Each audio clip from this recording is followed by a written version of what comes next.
work. Now take the first exit from the roundabout. Some fresh food. An extra thing as well is I've always fancied bread making. So I bought myself about nearly 6 weeks ago now a bread making machine, and it's really served a purpose because for the past. Now take the third exit from the roundabout. Most preppers, like Pete, are only concerned with providing for themselves and their families. But things get a little more complicated if you have thousands of other preppers relying on you. Someone else I met back in 2017 was Lincoln Miles. He keeps a personal stockpile of about 18 months' worth of food. It's unsurprising he has a good stash though. Please turn left in 300 yards onto A329, then take the third exit from the roundabout. Prepared for a pandemic. Now turn left. It all just kept coming through and we couldn't quite work out what was causing it. This was in late January, the same week the World Health Organization declared the coronavirus outbreak. Now take the third exit from the roundabout. So it all sort of gone mad. And then March was sort of when the UK itself went into lockdown. That was when sort of the peak of it. You know, there was shortages at supermarkets and stuff, and sales sort of really, really rocketed. And at its peak, how much had business increased by? It was about 10 to 12 times sort of the best business month we had before. So it was a sort of huge increase. Whenever something bad happened, sales sort of peaked for us. So the sort of first big incident was when Ebola sort of kicked off. That's just after we first launched the company. We saw a spike in that with nuclear war with North Korea, when that was sort of all in the news, when there's sort of localised flooding. Whenever there is a sort of an emergency situation, we always see a spike, but it's never been anywhere near the scale of this. Almost all the customers for about 3 months were new customers, so completely new to the whole mindset of prepping, had never done it, and had essentially. Please take the second exit from the roundabout in half a mile. I mean, at its peak it was everything. It started, say, sort of beginning of February. The big two categories was food. We do miniature ration packs. They sort of sold out by middle of February. And then the other side was sort of the military gas masks, hazmat emergency suits, protective gloves, and that was in like the 10. Please take the second exit from the roundabout in 300 yards onto A329. Now take the second exit from the roundabout. Bug out bags, 72-hour survival kits designed to keep you going if you have to abandon your home. Most of the food Lincoln sells is freeze-dried, surplus army rations bought from defence departments. Things like tuna chili or bean and pasta. Please take the second exit from the roundabout in half a mile. All-day breakfast I tried when I visited him 3 years ago. Sausage, egg and beans all mixed up in a plastic bag. These days, Lincoln's selling survival boxes with up to 6 months' worth of food. But the pandemic has exposed the fragility. Please take the second exit from the roundabout in 300 yards onto A329. Now take the second exit from the roundabout. So we knew when sort of beginning of February, when everything started spiking, we could see sort of where it's heading. So at that point we were securing as much stock as we could to try and essentially we've last out for our customers as long as we can before we start selling. But most of the food supplies dried up. It'd be every 2 weeks, for instance, we'd managed to get a shipment come through, but we're talking, 10, 11 pallets full that we sent out the same day. But isn't the whole point of prepping and being prepared that you're not relying on the supply chains you've got? Please follow the motorway for 3.2 miles. Yeah. It sounds like you didn't have quite enough to get you through. No, we didn't. So you're a prepping shop. Yeah, so we're talking about what we'd normally sell in 6 years going out in under 6 weeks, and then the chains back from that, the manufacturing capacities simply aren't there.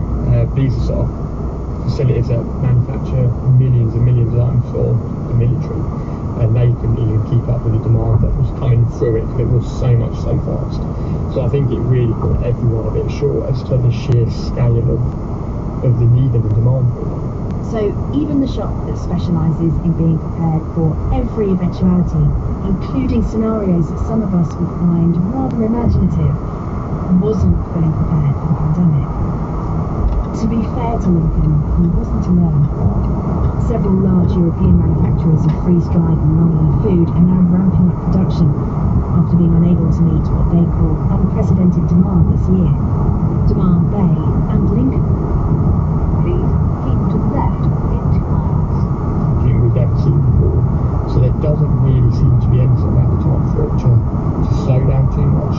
I think at the minute, especially with sort of the threats of second waves coming through, as sort of restrictions tighten a little bit more over this sort of winter, which is inevitably going to happen, I think the demand is just going to keep increasing again. If we sort of look 2 years in the future, I think every household will have a sort of small stockpile of food at least. So I think the pressure on the whole sort of food industry as a whole is going to be huge. So we're going to have to be looking at how we can get our supplies in for the shop as much as everyone else. So we're going to be looking at various ways of manufacturing more, and a big shift in that I think will be UK manufacturing. The problem around the world in a lot of stuff has been the shipping times, the delays on raw materials sort of around the world, and how that sort of trickled over, and that's what's caused much of backlogs. Do you ever worry that your business is based on fear, and that by describing these kinds of scenarios you're fear-mongering? For us, it's no different than everyone has probably life insurance, everyone has car insurance when they drive a car. It's just a security backup measure. Most people pay their car insurance premiums, never crash and the money's lost. If you... Please keep to the left towards London in half a mile. I think this sort of pandemic has really shown the complete opposite of it being sort of scaremongering, fear-mongering. It's completely essential, and it's the people that were accused of scaremongering the past sort of year, or the past few years, and laughed at. They were the ones that were sitting out of the sort of the issues, and they didn't have to panic through this. So I think if anything, it's shown that there should be a more importance and more push across the whole country for people to be. Now keep to the left. There are people who put fun at prepping. Did you feel vindicated? I suppose for anyone, it's almost that if you're being sort of told that what you're doing is wrong all that time, and you... Please follow the motorway for 18 miles. It makes it worthwhile. It's sort of that reassurance that you was on the right path the whole time, and then it wasn't a waste. I mean, the last thing anyone wants to do is believe something was the right thing to do and then find out it's a complete waste of time. Within the prepping community, has there been, behind closed doors, a certain amount of patting each other on the back? In a way, you know, no one's gloating or anything that people are panicking and that other people haven't been prepared. It's definitely a case of it's human nature to be. You know, you sort of feel like if only people have listened, and hopefully they will now, and we was right. But the prepping community is not sort of getting one up on each other, and there definitely isn't that sort of us against them attitude at all, which a lot of people think there is. But then where do all the weapons come in? Because when I visited your shop, as well as your food supplies, you were selling baseball bats and knives, I think. Yes, we sell knives, so they're not weapons at all. So for any prepper, they're considered tools. What's about baseball bats? Baseball bats can't be considered tools, can they? No, baseball bat. Well, baseball bat is you could break down doors, you could do anything with it. It's a survival tool.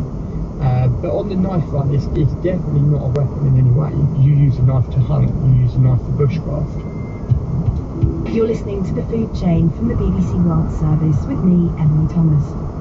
This week I'm catching up with some preppers I met 3 years ago to find out how they've been coping during the pandemic. We've just heard that preppers are a welcoming and helpful bunch, and the unbreakable baseball bats, machetes and swords in Lincoln's prepping shop shouldn't lead us to think otherwise. But how magnanimous do preppers really feel towards people who have openly ridiculed them for years? People like this. I became interested in preppers, I mean, originally just because they were funny, buying bunkers or talking about the end of the world, the apocalypse, and it was sort of a funny thing to write about, to think about, to talk to them about. Nellie Bowles is a reporter with the New York Times in California. Over the past decade, she's reported on the growing interest in prepping in the tech hub of Silicon Valley. It was absurd, because here we are living in paradise. We're in San Francisco. You get views galore, the food's great, and you're talking about the end of the world? Like, the world is going great for you, right? If you're one of these captains of the universe, living in Palo Alto or Mission or whatever, you're making more money than God, you're having a really enjoyable life. And so it was always very strange to me that people who were having such enjoyable lives were obsessed with preparing for the end of the world. Why in their free time were they reading about the land that was least likely to be made uninhabitable by climate change? Or, you know, why were they buying bunkers? Well, why was this happening? Because I would buy a yacht, you know? Why were they? I think that if you're a top person in Silicon Valley, your job is to make bets and predictions on the future. I think that when you are thinking about all the permutations and all the ways that something could unfold, and you're thinking about that usually just to make money from, you know, what might happen in the future, it gets your mind there. And once your mind is there, it's hard to unsee it. They buy places in rural areas where they can build a house, they can stash guns, they stash food. Hardcore right-wing Christian groups have been stashing guns and food for a while too. But the Silicon Valley people have been doing it in some style. I mean, is it mainstream in Silicon Valley? Is it considered Yes, normal? It's a totally mainstream, not weird thing. Not everyone is like buying bunkers and guns, but it's normal to be thinking about the end of the world. So you found all this ridiculous, quite funny. At first. At first, what changed? Honestly, COVID. I was with my girlfriend in New York, and I got really anxious about it. I was reading about the news out of China in January, and I just got weird. You know, because a lot of the tech people also do work in China, so they were early onto this, and they were like tweeting about it obsessively and saying you should be worried about this. And all these people who I usually think are kind of blowhards on Twitter, all of a sudden I was like, God, maybe I should pay attention to what they're saying right now. And so then I started reading about it, and it seemed really scary. And so I started just paying attention to these prepper guys, and I started prepping myself. And then I got deeper and deeper into it. I like stockpiled water and batteries and all this random stuff in January, and my girlfriend was like, you are crazy and you need to stop filling our back closet with like a secret stash. I got extra lentils, I got extra tuna, and then I got like together sort of a go bag just in case. But my main concern wasn't really that I'd have to like escape New York in some real way. My main concern was that food supply would get disrupted. But yeah, I started prepping. What did your family and friends think about what you were doing? Did you become the subject of ridicule to anyone? Oh, at any point? Very much. I mean, but I deserved it, right? Like, what are you gonna do? You're stockpiling masks and lentils in a back closet. I had like pounds and pounds of dried fruit. Like, what? Of course, it was fun. It was weird. So yeah, people made fun of me. People thought it was strange. I was pushing masks on people at brunch, right? I was saying, take these, you're gonna want these. And I've never found myself in that position before. Like, I've never been that weird, socially. But I don't regret having done it. Have you got to know any other preppers? People who have these skills, who've been doing this for a long time? I mean, do they want to get to know you, given that you must them before? I have gotten to know some of them. And, you know, some of them are a little squirrely. Some of them are more open. Has anyone turned around and tried to say, I told you so, with some relish? Yes, all the time. Yes. Nellie is more than happy to say she thinks she got things all wrong. And not only does she now see prepping as the only rational response to the unpredictable world we're living in, she also sees it as a socially responsible thing to do. In an emergency, the more preppers we have surviving off their own stockpiles, the less people jostle in for that last loaf of bread in the supermarket. The bad rap on prepping is, well, okay, you can prep, but you're just going off and saving yourself and leaving the rest of society.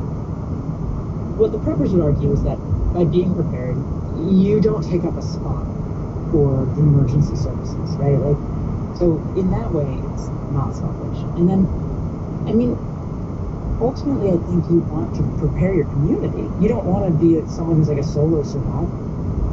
So I think prepping can be thought of as something that is very communal. Do you think it's something that all of us who can afford it should do? No, I don't. I mean, I think everyone should have a little food in storage because I'm in California and there's always going to be the risk of an earthquake, so you should have a few days of food and you should certainly have a few days of water. What I'm talking about is more like prepping as a mindset, prepping as like skills that you learn. And I still, I mean, what? So I stockpiled lentils and stuff. I could have lived for a month in our apartment. But to what end? Like when that's done, if things have really gone awry, like we were nervous about that happening in February, well, what could I have done? Nothing really. I want to learn how to grow food. I want to learn how to hunt. I need to learn how to be someone who isn't going to die if our systems are slightly off kilter. Nelly Bowles. That's all for this week. Be good to know what you think about the show. You can email the food chain at bbc.co.uk or find me on Twitter at EmilyThomasBBC. We're also available as a podcast with more than 200 episodes to download.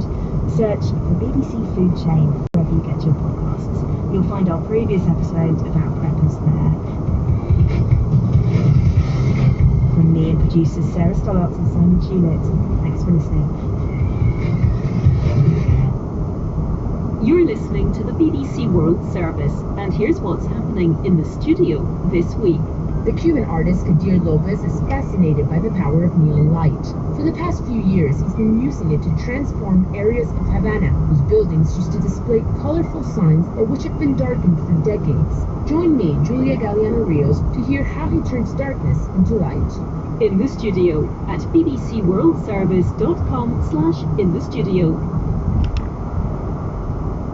And in 60 minutes, the newsroom with Valerie Sanderson. As President Trump says a coronavirus vaccine could be rolled out in weeks, we assess the worldwide race to find one.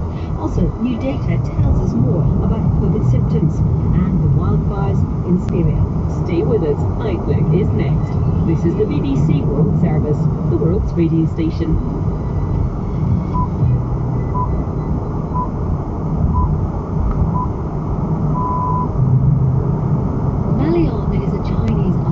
Whose father used to be a leading opera director in Beijing. 其实我父亲是很想让我跟他一起工作的。 My father always wanted me to be involved in film, and I disliked this because I didn't want to be like my father, a workaholic, putting all my time into just art and creativity. But when Malion's father got older and he was diagnosed with Alzheimer's, Malion wanted to give him the greatest gift he could. A theatrical show about their relationship. 是的，我感觉到其实通过这个作品 I wanted to use this work to fulfill my dad's dream about collaborating with me. We know that actually the last piece of theater he will be seeing is my work.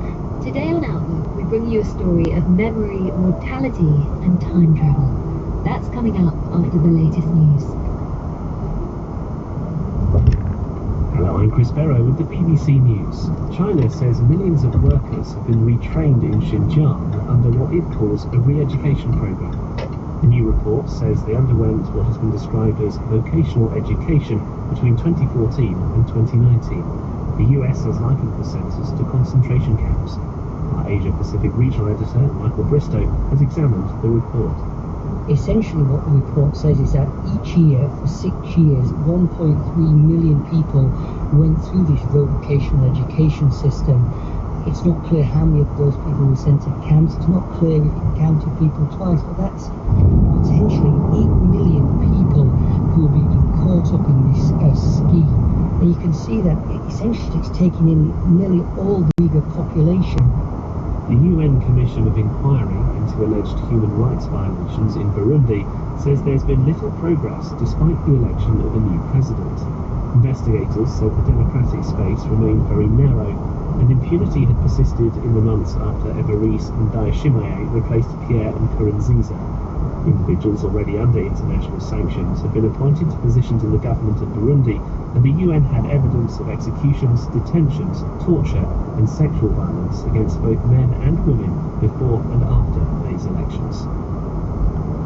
The WHO's senior emergency expert, Mike Ryan, has stressed the need for all countries to have consistent messaging on the coronavirus pandemic. Mr. Ryan told a news conference in Geneva that clear communication was the best way to tackle difficult and upsetting issues. There's a process of transferring knowledge to people. It's not just shouting to them. It's communicating. It's engaging. It's understanding the confusions. It's understanding their concerns. It's understanding their apprehension and not laughing at it and not turning that into some kind of political football. Police on the Greek island of Lesbos are moving thousands of migrants from the Red Moria camp to a new tent city of Karatepe, a 15-minute drive to the east. 70 female officers in white protective suits were brought in to organise the transfer of women and children. Bethany Bell has the latest. We've seen small groups of people over recent days going there voluntarily, mainly women with small children, families, the vulnerable. But this morning, police operation is underway to take more refugees and migrants to the new camp because they say that it's a question of safeguard public health and also try to respond to humanitarian aims. Supporters of the Russian opposition activist Alexei Navalny say Novichok nerve agent has been found on an empty water bottle at the hotel where he'd stayed in the Siberian deep Tomsk. It suggests he was poisoned there, not at the airport, as had been previously believed. World news from the BBC. Dozens of protesters have clashed with the security forces in Indian-administered Kashmir after 4 people were shot dead. Officials said the security forces exchanged fire with suspected militants in Srinagar following a pre-dawn raid. Said they killed 3 suspected militants. A local woman who was caught in the crossfire also died. Officials in Afghanistan say at least 20 members of the security forces have been killed in overnight attacks by Taliban militants in Nangarhar province. The violence comes as preliminary meetings take place in Qatar between the two sides. Here's Secunda Kamani. Historic talks between the Taliban and Afghan officials began on the weekend. But in a sign of how lengthy the process is likely to be, they get to begin discussion on the substantive issues dividing them, such as power sharing arrangements and what type of government the Taliban want to see created.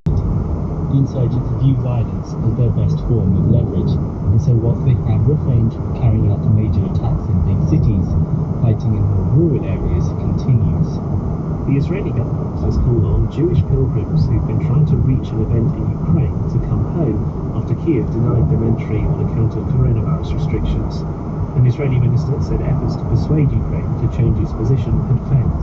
As many as 2,000 Hasidic Jewish pilgrims, mostly from Israel, are currently stranded on the border between Ukraine and Belarus. Scientists studying a family of venomous plants from the rainforest of northern Australia have discovered that the toxins produced bear a strong resemblance to those of spiders and scorpions. Those stung by the leaves of the Gympie shrub, or the Australian stinging tree, say they were afflicted by an intense burning feeling lasting for several hours. Researchers from the University of Queensland found that the molecular structure of the venom is knot-like, allowing the toxin to tangle and repeatedly target pain receptors in the victim. BBC News.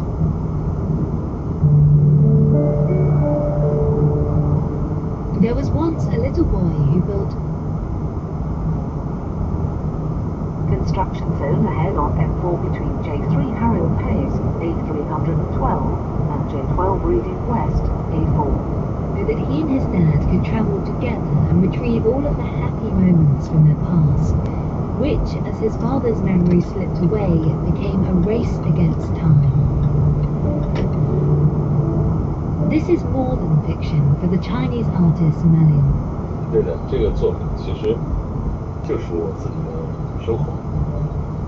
This is in fact about my own life, and of course, the relationship between me and my father.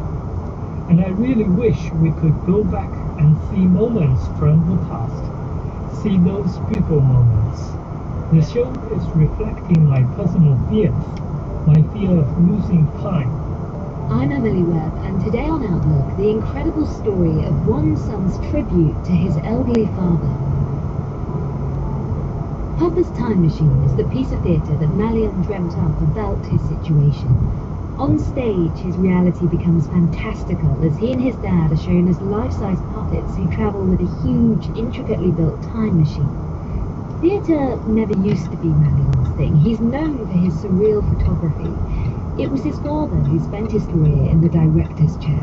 对，我父亲就是一个戏剧艺术家啊。My father was a famous Beijing opera director, and all his life, all I saw him do was work, work, work, and only work, nothing else. He doesn't go for entertainment. He doesn't play chess. He doesn't watch TV. Just work. His father's drive came from a time when he wasn't allowed in the theatre. That began in 1966 when the communist leader Mao Zedong started China's Cultural Revolution. It was a political campaign intended to rid society of capitalist influences and suppress political opposition. During this period, around 16 million young people were sent to the countryside for so-called re-education. Malian's parents were among them. 这是中国的文化大革命，然后中国文化大革命的时候。My father could no longer work. Please keep to the right in 2 miles. An incredibly bad mood every day, and my mother was really concerned that he may even commit suicide. I heard a story from my mother that she actually began to avoid using contraception because maybe if she got pregnant, he would begin to feel happy again. And in fact, my father did begin to feel happy again after they had me. So you returned to Shanghai when you were about 5. Your dad started working again and he directed these operas. So would you go to his productions? What were they like? Yes, both my mother and father returned to the theatre. My mother was an actress in plays and my father was engaged in the Beijing opera. It's more of a traditional style. And when I was only around 5 or 6 years old, every day I would finish my school and I would bring my homework to the backstage of the theatre and watch them acting or directing. And what would it be like to watch them? What were those productions like at the Beijing? It was very noisy.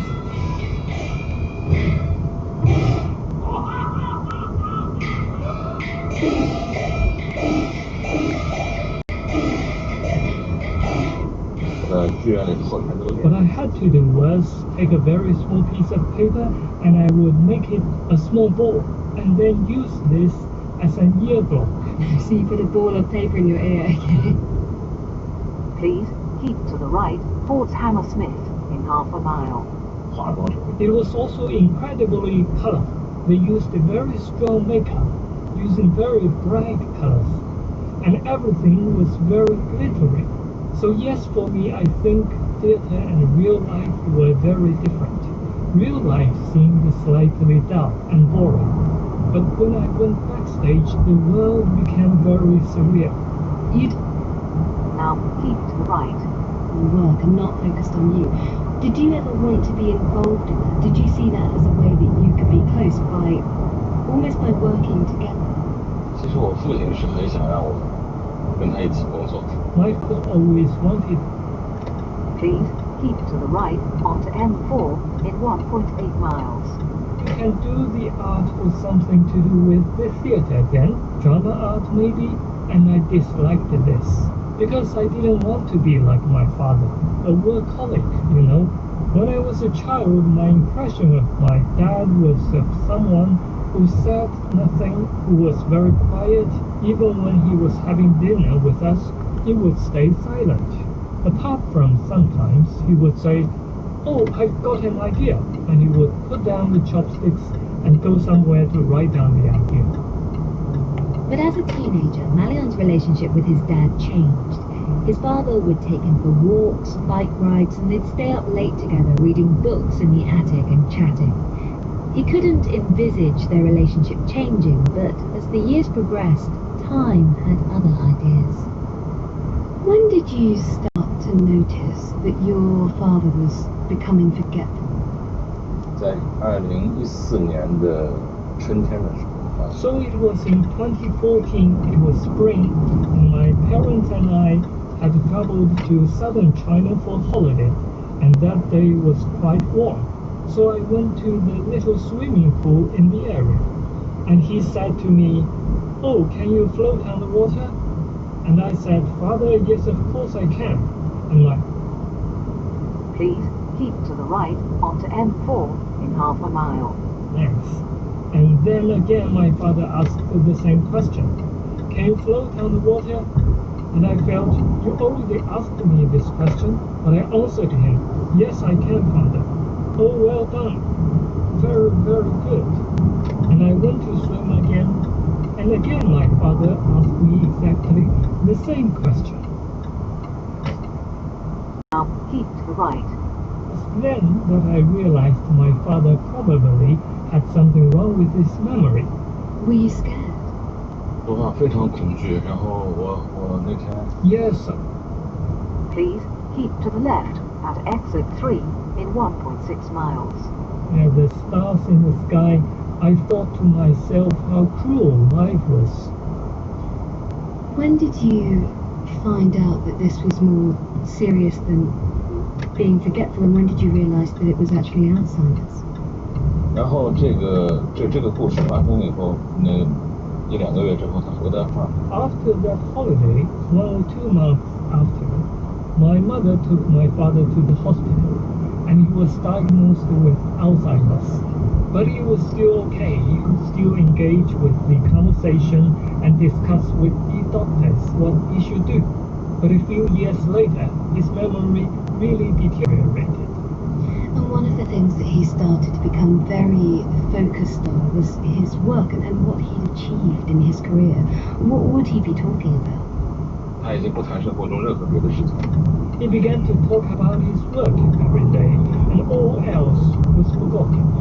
The only 2 things he could remember were, I was a big director from Beijing Opera, and I have directed over 80 pieces of theatre. And when you were young, your father used to suggest to you all the time that you should do that stuff in theatre. Please keep to the left at exit 3 in half a mile. You would do a theatre piece, but that you'd make it about wood. 我之前就是不想做戏剧，就是。 So as I mentioned, I didn't want to be involved with the theatre. But the moment I noticed he was having these problems, I felt that I wanted to collaborate with him, to reconnect with him again.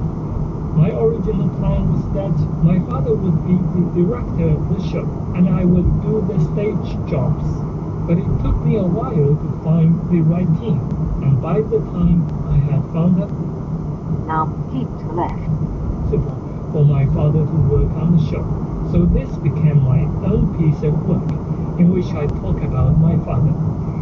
And it's so much about this dynamic between this father and son, and as you say about memory. Was there part of you that hoped that it might be a way of bringing back parts of your dad, the parts that you... Please take the first exit from the roundabout in 300 yards onto A312. 我就想圆一个。 I wanted to use this work to fulfill my dad's dream about collaborating with me, and to let him be proud that his son has created something. Now take the first exit from the roundabout.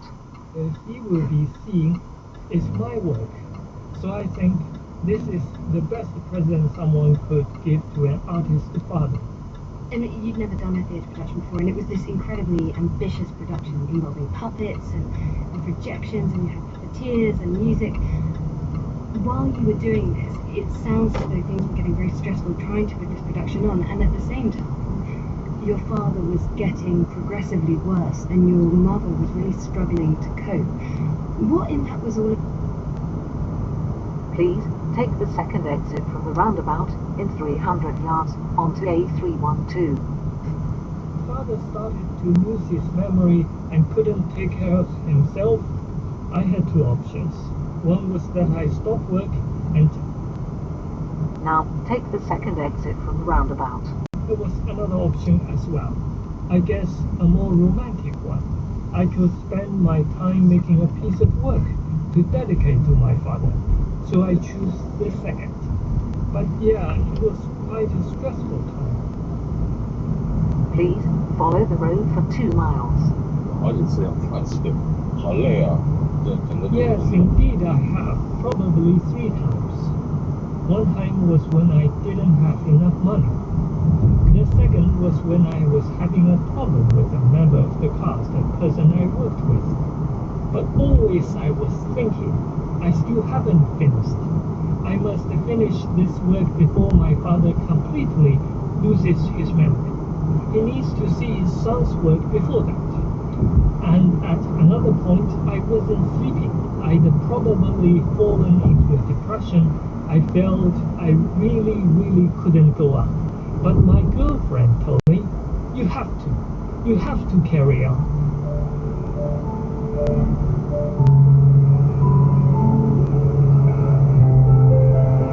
So Maya, you decided to bring Tianyi, who you were in a relationship with, you decided to bring her on board during the production. Why was it that you wanted her to be involved? I love that I can see Tianyi laughing here. I'm intrigued as to what I'm about to find out. 其实呢，说实话，我一开始 So I was very passionate, even though I hadn't ever studied theater, and I thought I could finish it. Not a problem, but in fact, it's a very scary thing. I didn't know what I was stepping into. So now I realize why people spend 4 years studying this subject of theater directing. Because the production had lots and lots of difficulties that I could not resolve, and I was in a relationship with Tianyi, who's a theater director. She became the one I could hang on to. Please take the second exit from the roundabout in half a mile. Partner and the best of everything, so it was perfect. Tianyi, you were brought in as a co-director on the show, and you would be at these rehearsals when Malian's parents would come to watch it. What was it like for you as an outsider at the time to... Please take the second exit from the roundabout in 300 yards onto A312. Now take the second exit from the roundabout. When we were doing the rehearsal, he was the boss. He was the chief director of everything. But as long as father was in the place, Malian became very nervous.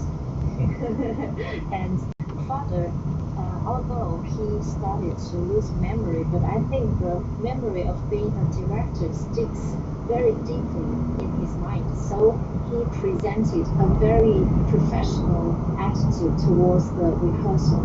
He watched it very carefully and gave us very detailed instructions. All those... Please take the third exit from the roundabout in half a mile. And did his father really seem to come to life when he was in the theatre space? Yes, exactly, yes. You can feel the fire in his eyes, and you can feel his brain was working very fast when we were doing the rehearsal in front of him. So eventually, after many highs and many lows, you managed to get a theatre in Shanghai. Please take the third exit from the roundabout in 300 yards onto A312. Now take the third exit from the roundabout.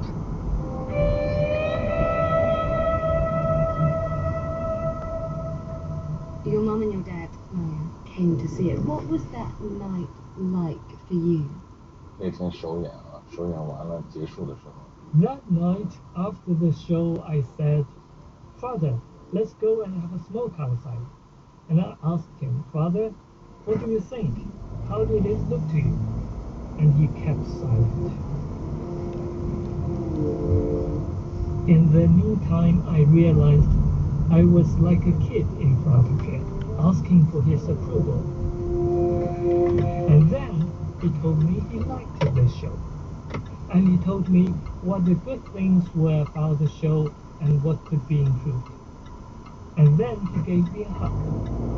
And I felt, I just don't know, an emotion that was so strong, and I cried.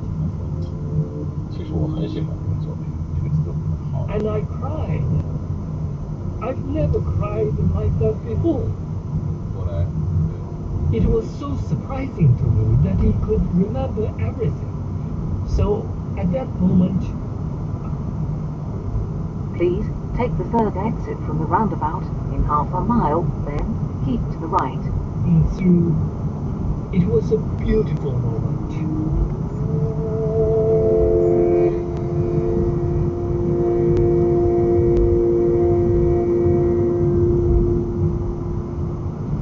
And that wasn't the only bit of magic the show inspired. We tend to have a get-together meeting after each performance because we want to, tell every actors, every puppeteers which part they can improve. So I had no idea. I thought it was a meeting like that. So I acted very seriously. Please take the third exit from the roundabout in 300 yards onto Western Avenue, then keep to the right. Right. So I felt very strange. At that moment, I began to, get suspect. I think is something happening? And then one of our puppeteers suddenly shouted out, "Oh, Mariam, are you going to propose?" He ruined everything. The most bizarre moment. And then Maya shouted no. And then he pretended to have that normal meeting for like 30 minutes to try to let me forget. So you had 30 minutes of meeting with this very romantic orange light on a stage. So Marianne, what happened at the end of that 30 minutes? 我一开始发现这个事儿已经被那个演员们发现了。 During the meeting, I just didn't know what to say. My mind was just everywhere. And I was talking rubbish for 20 to 30 minutes. And I felt that Now take the third exit from the roundabout. It was just a regular meeting. But then I said, in fact, I have a very important thing to say.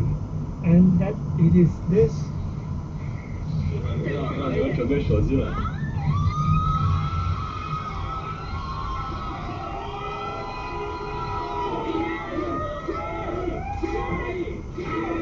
这个是我们这一个定制的。And then, yeah, I did propose. 我要怎么做？你就说 yes。哦，好的。And for you, Tianyu, how was that moment? Very surprised because he had that strange meet. Please keep to the right in 100 yards onto A40. Now keep to the right. At that moment, I have never seen something that beautiful. Please follow the road for 3.4 miles.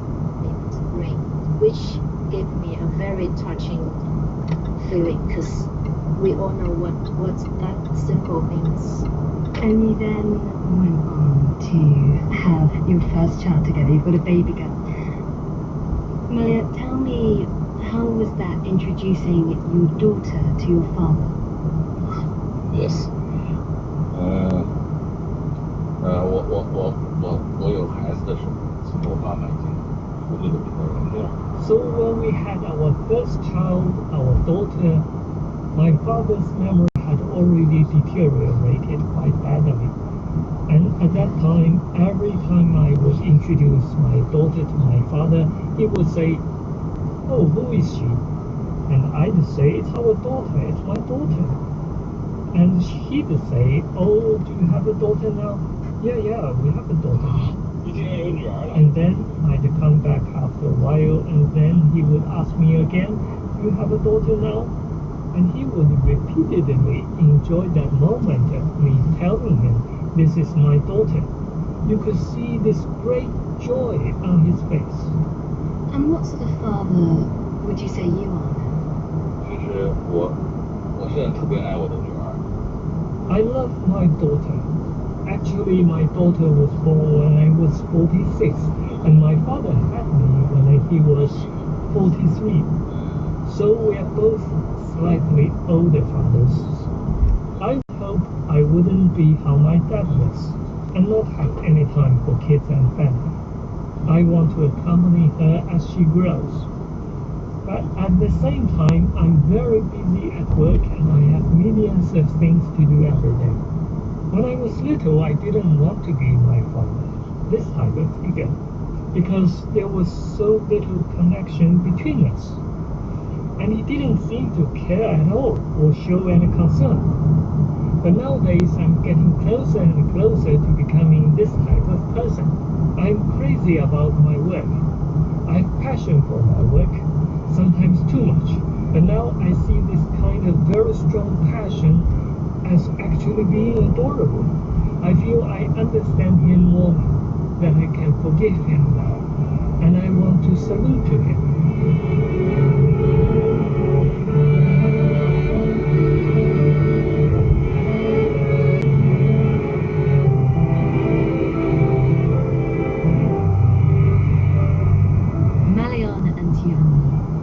A film has been made about their story. It's called Our Time Machine, and it's out online in the US this month. The music you heard was composed and produced by Paul Brill, with additional music by Elizabeth Simon and Matt Ray. We're back in a moment.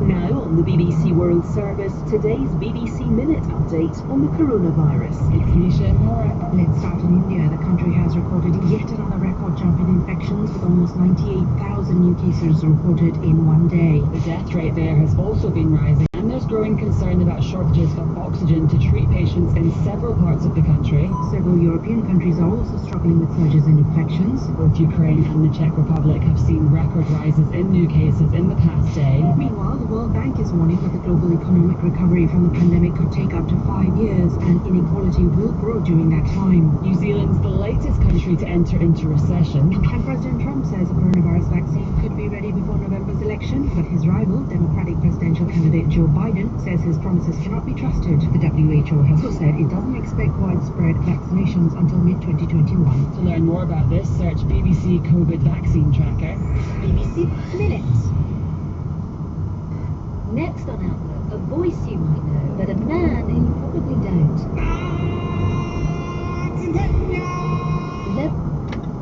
Please keep to the left in half a mile. What? I couldn't go to a damn toilet. Nazi. Restaurant. Nazi. Hotel flight. Nazi. Why everywhere? His voice was famous world over, but to get to that stage, he'd overcome some astonishing struggles himself. He opens up after this. BBC News with Chris Barrow. China says millions of people have been put through what it calls its re-education program in the mainly Muslim region of Xinjiang. Beijing says the aim is to eradicate poverty and combat religious extremism, but the program has been heavily criticized. Washington says its re-education centers are like concentration camps. The UN says the election of a new president hasn't improved the human rights situation in Burundi. A special inquiry said there was little space for democracy and perpetrators remained immune from prosecution. The World Health Organization has called for consistent messaging on the coronavirus pandemic. Earlier, President Trump contradicted health officials, claiming a COVID vaccine could become available within weeks. The WHO also warned coronavirus transmissions have again reached alarming levels in Europe. Police are moving thousands of migrants to a new temporary camp on the Greek island of Lesbos, but many want to leave the island instead. The old Moria camp was destroyed in a fire last week. Supporters of the Russian opposition leader, Alexei Navalny, say it's likely he was poisoned at the hotel in Siberia where he was staying. They say traces of the Novichok nerve agent were found on a bottle. Dozens of escaped prisoners are still on the run after a mass jailbreak in Uganda on Wednesday. Only 7 of the more than 200 inmates have been captured. 2 of them were killed. Taliban militants have killed at least 20 members of the Afghan security forces in a series of overnight attacks. The two sides are continuing negotiations about formal peace talks.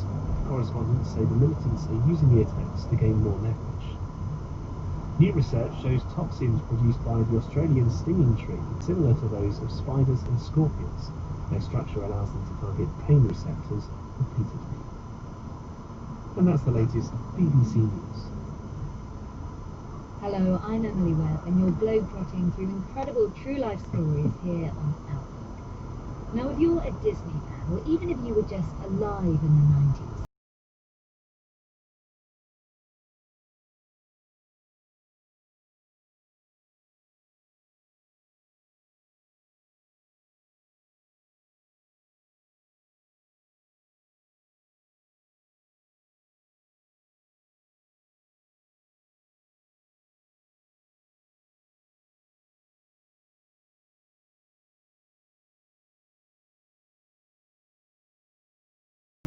it's the opening song to the Disney classic, Please keep to the left in 300 yards, Ford's A406.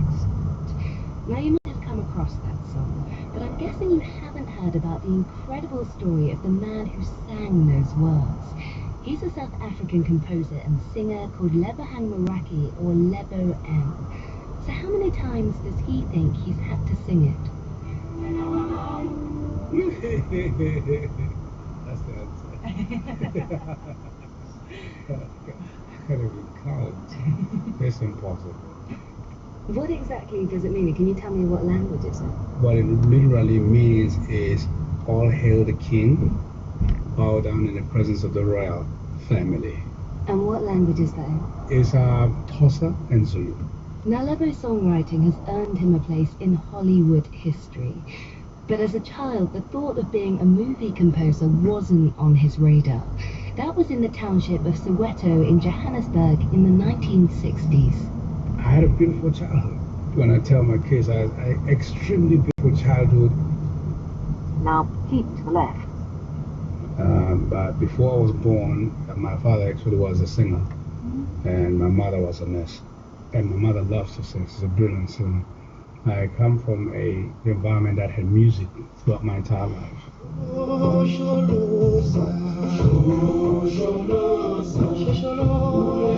And as a boy, inspired by the music, Lebo started performing himself. I was first a street. Please keep to the right in 300 yards, Ford's Wembley, then keep to the left. And then we graduated to normal guitar, but we became famous, performed in weddings and funerals.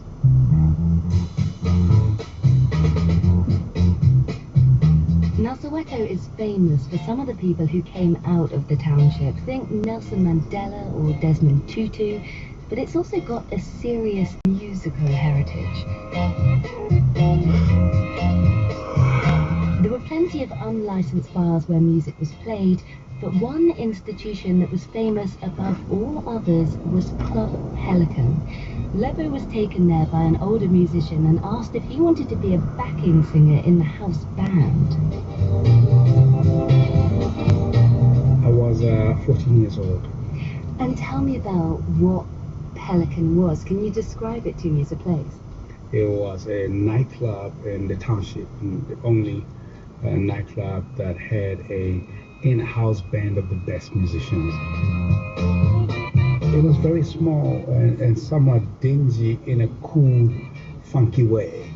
And obviously this was during apartheid. What sort of musicians would be playing there, and who would go there as well? And even whites that were not allowed in the townships, they would party at the Pelican.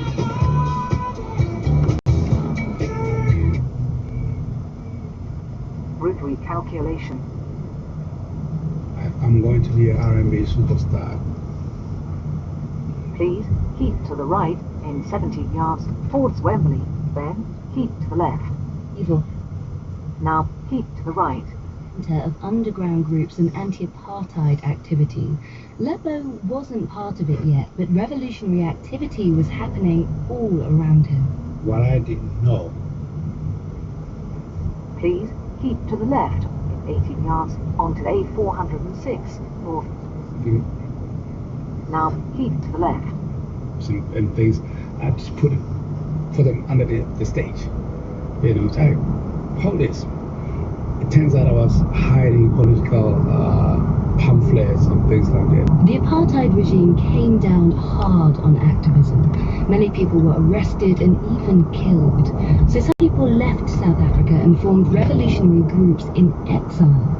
For Soweto musicians, there was an additional draw to leave. News began to filter into the Pelican that a new, cooler club had opened up in the nearby country of Lesotho, and some of Lebo's friends decided to head there. Lebo tagged along, but didn't really understand what he was. Please keep to the right in half a mile. It was in this place called Lesotho, which you kind of assume was in South Africa. Just something else hipper than Pelican happening. We got into a taxi in Soweto, ended up at the Caledon River.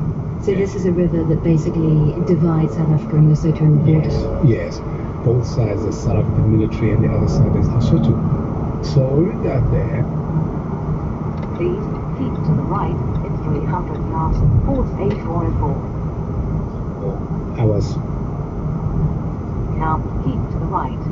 I woke the next day. I'm not aware I'm in another country. I was left in the middle of a field and woke up because the sun was hitting me hard. When you did realize that... Please follow the road for 2.6 miles. You couldn't then go back into South Africa, and all of your family were in South Africa. What was that like? Long short is I had no contact with my family for over 5 months. Lesotho was very different to Lebo's Soweto lifestyle. He and his friend Vernon teamed up, Vernon on piano, Lebo sang, and they were soon performing in the country's swankiest bars and hotels. And we started mixing and mingling with diplomats and business people, just learning a whole new world that we're not used to. But that Marvin Gaye dream was still there, and Lebo and Vernon wanted to go to America and make it happen. After a few months of rubbing shoulders with diplomats, they met the Lesothan ambassador to the US to help them to make that move. For Lebo, though, the promised land wasn't all it was cracked up to be. Before leaving South Africa and Africa, America was heaven. And when you then live in African American environments, you realize that your dream heaven actually is hell for other people. And the people that were born there, that are citizens there, wow, apartheid is horrible. But at least we know that the system hates us. It's better to know where you stand and live under the myth of freedom and a democracy, and your ghettos are much more filthier, much worse than where I was from. And I come from the worst system in the world. So it was, at that time, quite traumatic. Lebo and Vernon's attention moved from Marvin Gaye to other South African artists like Hugh Masekela and Miriam Makeba. And the new sounds the friends produced got them noticed. Still in their teens, they were approached by a music producer from LA. He had a hookup for us to be in LA. Promised us he's going to record us. You flew to LA to meet him? Yeah, I met him the same day we met him. And then he asked us, so where should he drop us, which hotel we're staying at. And I think just the look on our faces, he realized that we were at his mercy. Because you didn't have any money to stay anywhere, you just assumed that this was going to be it now. He was going to, pay for everything. This was your big, bright future. Not a penny. He took us and literally dumped us in South Central Los Angeles. And he left us there. And that's the last time we saw him. So between that and begging for money, we're in the streets in Los Angeles maybe about 2 years. So you'd just be walking around the streets. Is that how you get your food, begging for money? Yeah, when things got really bad, we stayed at Greyhound bus station. After years of struggling, Lebo got a job on the lowest rung of the music industry. He was in a studio running errands. And I became the tea guy, the runner, the coffee guy, between working McDonald's and all kinds of things. And it was there that you met a man, which was the beginning of this big musical partnership. Tell me about meeting the composer Hans Zimmer for the first time. I used to do demos at Hilton's studio when the great musicians left, and the engineer, Bobby Summerfield, used to like me, so he used to sort of stick around. When everybody leaves, you can put your ideas, you know. And Hilton's friend, a guy named Hans Zimmer, came. Look up Hans Zimmer now, and it would be easy to get overwhelmed by his musical achievement. Traffic jam ahead on A406 between Stonebridge Car, A404 and Brent Park, B4557. I could go on, but back then Hans was just getting started. He was about to do a movie called Power of One, and Hilton said to Hans, "Hey, you must try this kid, you know." Which one? The one that just made coffee for us. And I went to Hans's studio the next day. I figured, okay, I'm probably just gonna have to go there and translate language and things. But I ended up co-writing and co-producing and performing the soundtrack to the Power of One.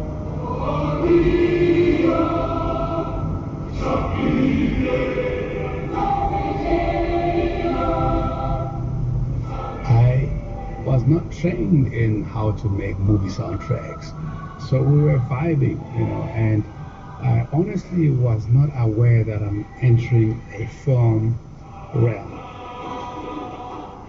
So more or less by accident, Lebo became a film composer. What happened next is the stuff of movie history. Disney was planning a new animated film with an African soundtrack. The British musician Elton John had been recruited with his writing partner Tim Rice. Then Hans Zimmer got the call, and he said that he wanted Lebo to work on it too.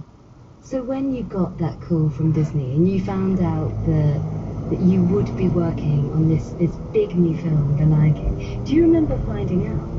I don't think anyone knew, even when I got called in, that this is going to be a big movie. And I get told a little bit about the beginning of The Lion King. I don't think it was called The Lion King then. And then we placed me in the course of what we now know as Circle of Life. At the beginning, Hans had a structure of the course, and of course we know how we work, you know, and they already had my favorite singers in studio because we were going to do this demo. So I created a chant over the chords that Hans and Elton had written of Circle of Life. Just when I was about to leave, and I said, no, turn the mic back on and play the track, and I went, no, it was one take. Then I left. I was not aware that that one take would be history.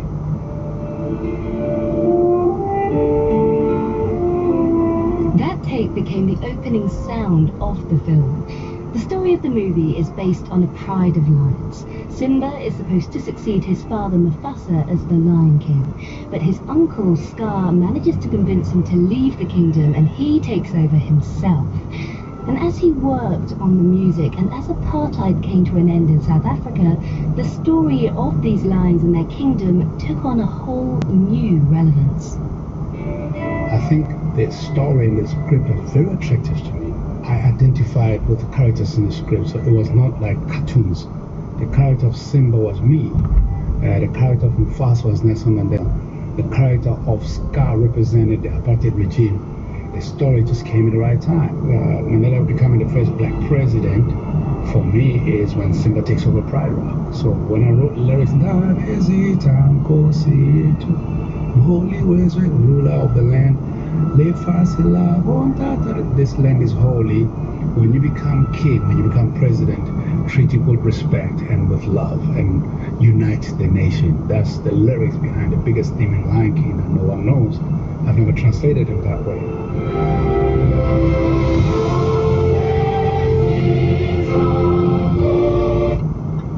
Please keep to the left in half a mile.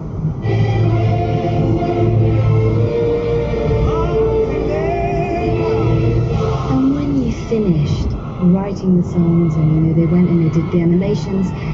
Did you think we've actually got something quite magical on our hands here? That if it's happy for myself.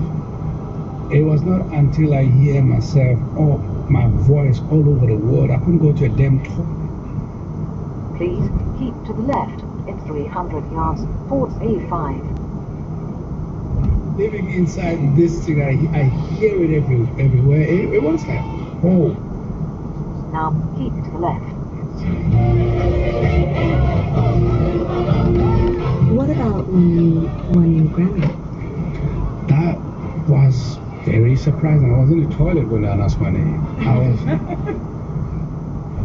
Please take the third exit from the roundabout in 300 yards onto Edgware Road, then turn half left. Yeah. Say, well, you just won a Grammy, and I zipped up and. Now take the third exit from the roundabout. Thank you. It's true. Did you enjoy that moment though? When you zipped up and you realised you'd won a A Grammy? day or two later, there's this gold thing in my little dingy apartment, and we had rooms everywhere. I'm getting interviews, and it's slowly, the Lion King reality snuck up on me. When it snuck up on you and you began to realise what a big thing you were part of, did you feel like you had come this incredibly long way? I mean, did you reflect on you know, that trip into Lesotho and that time you spent in that bus shelter in LA? Never. Because there's always one thing after another, and it was all exciting. There's a new challenge. There's a Lion King movie, and we're building the Broadway show. I just love the adventure of entering things I know nothing about that are also fascinating. It was all adrenaline. It was exciting. I mean, obviously there's so much more to come, I'm sure, but how do you reflect on it when you look at your life? Now turn half left. I'm from Soweto, and being a young black guy from Soweto, it's very rare coming from where I come from that you'll reach 22. I'm 55 years old and I'm loving life now, and I'm at the point where I'm reflecting.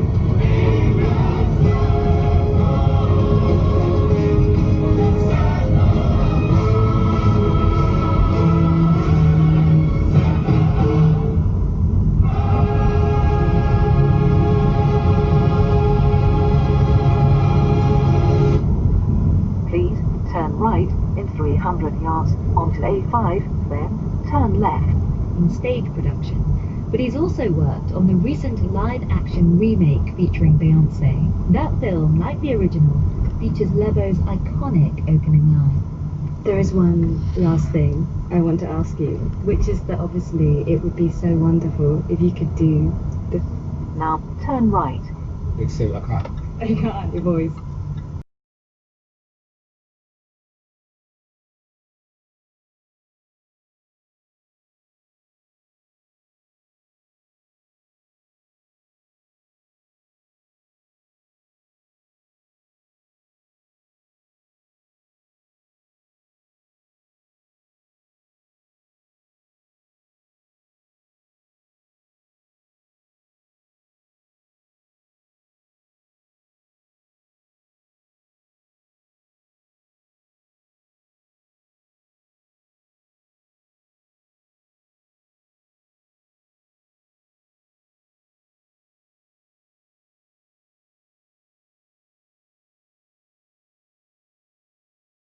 Has been speaking to the photographer Stuart Franklin about Tank Man.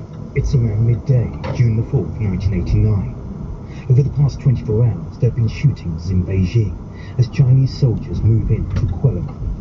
Now turn left. Demonstrators have been objecting to poor living conditions, censorship and government corruption. Now turn right. Image from the government's brutal suppression of that movement, it's almost certainly a photo of a person who's become known as Tank Man. A column of about 7 tanks started to rumble. You have reached your destination. Your destination is on the right. Meet Stuart Franklin, one of the photographers to capture an extraordinary image that day. As he watched events unfold from his hotel balcony, something unexpected occurred. A man carrying 2 white shopping bags appeared out of nowhere and just stood in the middle of the road waiting for them to come, probably 100 meters before they got to him. He was standing there, and there was a sort of ballade with the tank where they tried to move to the left, and he moved to the left, and the